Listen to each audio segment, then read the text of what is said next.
Can everybody stand up? And what I'm going to show you how to protect your balance. I'm going to bring the chair here so you can use the chair to help you for these exercises.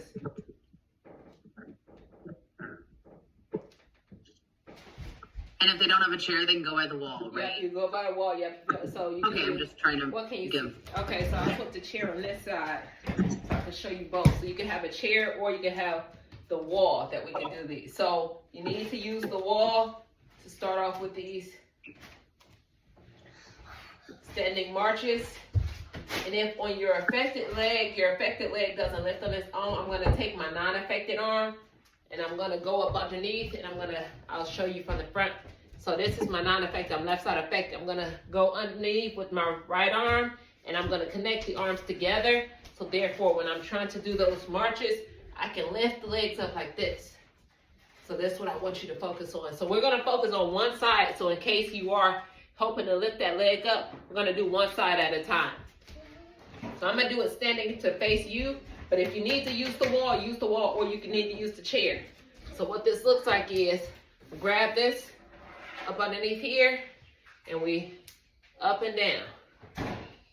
And these are our static standing marches.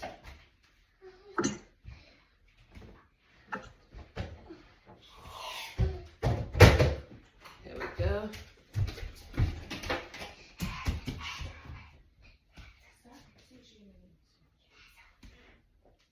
Give yourself a break when you need to.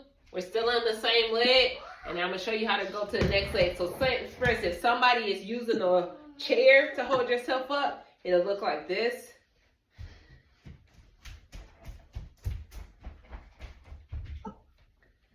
Are you doing the exercises with us, little girl?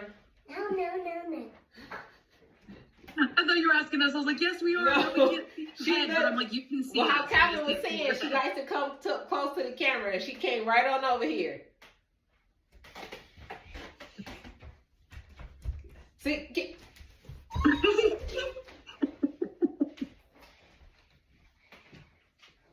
And then we're gonna go from there to give your legs a quick rest. Well, technically it's not giving you a quick rest. I lied. It's not giving you a rest. We're just gonna switch up the exercise. So we're gonna do our squats from here. So I want you to engage both arms. So I'm gonna take my non-affected arm. I'm gonna place it on top of here. So when I do my squats, I wanna move the arm, sit down. So making sure you're careful and comfortable. If you need to use the chair while you're doing it to hold yourself so you can squat without worrying about falling or losing your balance.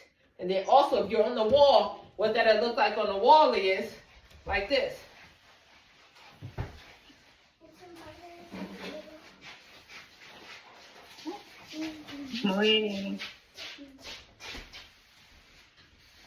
And on the wall, I like it because you can always get lower because you're using the wall to slide down. And you can challenge yourself a little more. For getting yourself here, but at the same time being careful because if you're up against the wall and you're going lower and you don't have full mobility on your affected leg, it can slide forward. So if you're going to do something like this, I would tell you to, I'm going to put the chair here to kind of lock my foot in place. You needed to lock your foot in place like that to help you. That's a possibility. Just trying to give you ways to be careful to make sure nobody's injuring themselves. How y'all feeling right now? Good. Good? My toes are curling up, Tracy. Toes are curling up. And that's one that would happen. So again, with that situation, as we're doing that, guys, we have to say relax. So my curl up pretty bad. So as I'm doing, a lot of times you could do it like this. So say for instance, if you have a chair or something next to you, what the squat would look like is one of these. And I'm putting weight on those toes here to kind of calm the curling up because my toes will curl up and that cramping gets really bad. So I'm applying weight to here by stepping on those toes. And I can still perform the squat. So I want you to pay attention to that. So if you're having those issues where that body part is spazzing up on your toe and spasticity kicks in, we can work in that situation. That's why I appreciate y'all telling me so we can change it up and add to it right away to see what you need to do. And grabbing again, like I want to see. Hey Carlos, so like I want you Carlos, I want you to try to get that arm moving too. So take your non-affected arm, place it on top, and I want you to, when you squat, I want you to pull it. So therefore, you're moving your full body. There you go.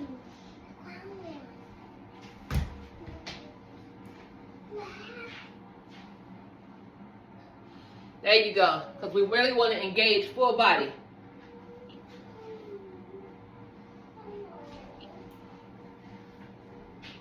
And you can even try to lift your arms up higher if you can, guys. And an easier way to get the arms up higher, once you work the hand, get the hands, the fingers in between the other one. That's a better route because you'll have better mobility to grab, to use the strength to lift it up. I'm trying to stay in the camera, so that's why I keep going down. Up and back down. And very shortly, we're gonna go back to the seated position so I can give y'all a break because I know this is tiring.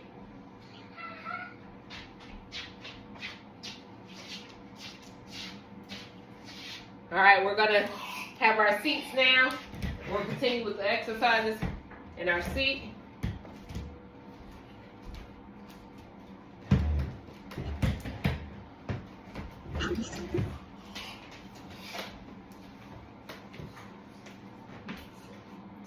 We're gonna go into our leg extensions here. And the leg extension, remember guys, strengthen the quads at the top and that quad and those hamstrings that will help us to counteract that hyper extension in the knee.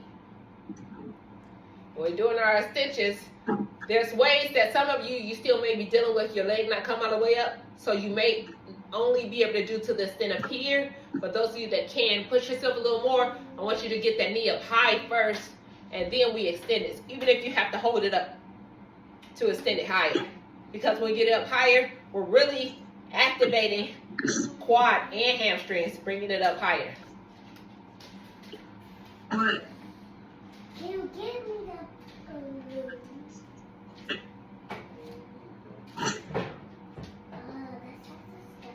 There you go. That's what I'm talking about, Carlos. Let us see that leg move. Hey, can I have my balloon back?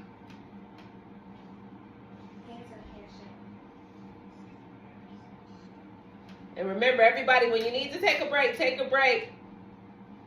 And pay attention to and you see I have not given you a number. I want you to pay attention to it. I haven't given, you see, everybody gets to see you with your bathing suit on. You keep coming in the camera. I haven't given y'all the number. So I want you to push yourself to keep moving as long as you can.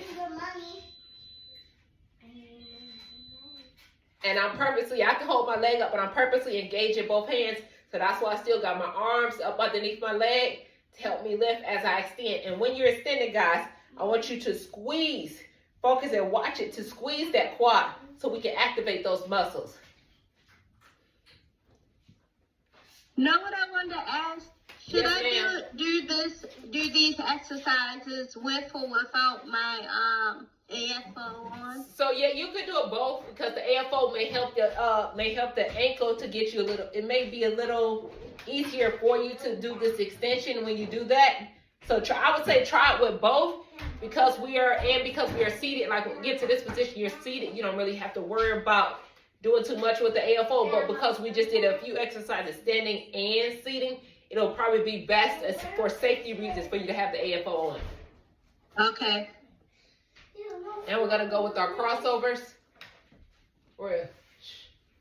Crossovers, and that right there is going to work to strengthen those hips as we do those crossovers, and as well as educating that brain, guys. Educating that brain for our body to understand that both of these legs are supposed to move.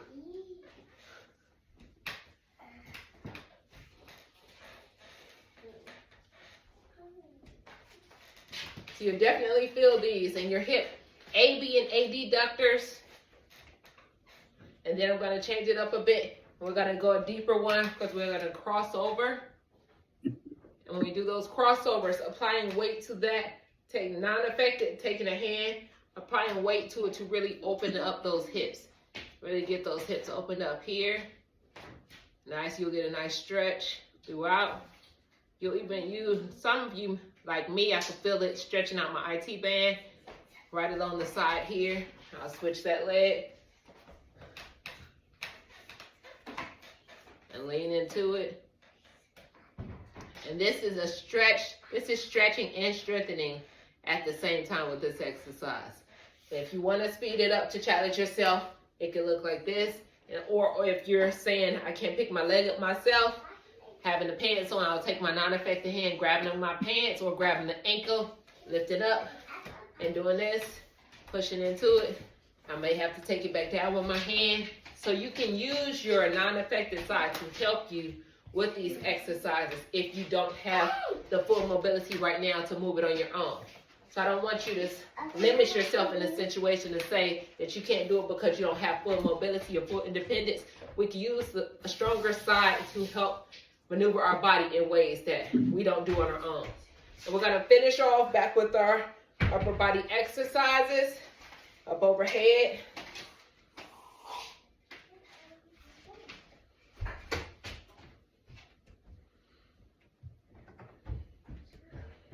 Then we're going to drive forward. And what that looks like is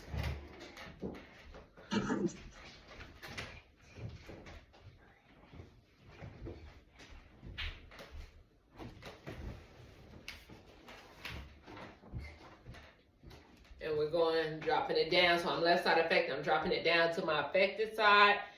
Non-affected hand on top. Drop it down so we can pull it up and across.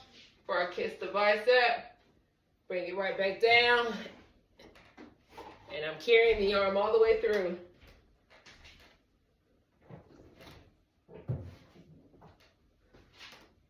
Is that good for subluxed shoulder? Yes, so because what we're doing here is, so I'll turn sideways, so this is one with that subluxed shoulder on non-affected side. I'm pushing it back to really get a stretch in that area. Because you'll hit that wall when you're dealing with that subluxed shoulder, and then you can drive the arm back over to this way to really get you a stretch on that side.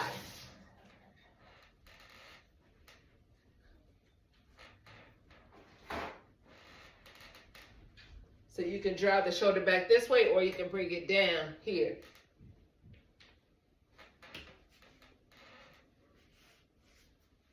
And we're gonna go the opposite side as well. I'm still going to keep that arm on top.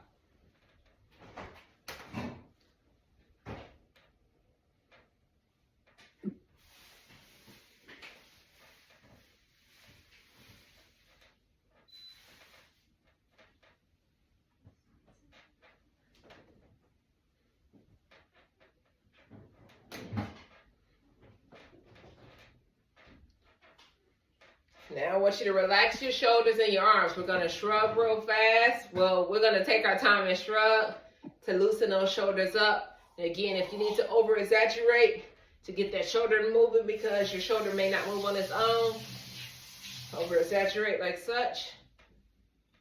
And then we're going back forward. And when I say over-exaggerate, moving the full arm to make sure we're getting movement in those shoulders. And then we're going to do our neck rotations. Drive all the way around. Try to get your chin all the way across. Ear to the shoulder. All the way back. Take your time bringing it across. We're going to do that 2 times on each side.